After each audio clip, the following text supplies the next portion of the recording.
هو الحق اللي يمشي ولا الباطل؟ تعالوا اسمعوا الحدوته.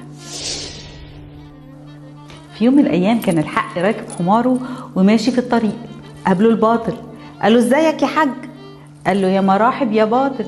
قال له الباطل يا حاج انا ماشي من الصبح على رجليا وتعبت، نطمع في كرمك نركب انا على الحماره شويه وانت شويه ونريح بعض. الحق على نياته وافق، قال له ماشي.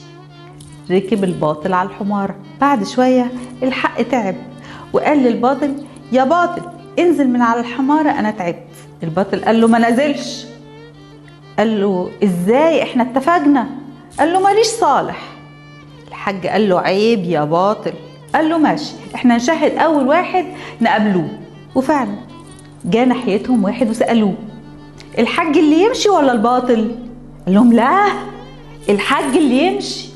راح الباطل بص للحق وقال له شفت يا حاج انت اللي تمشي. ها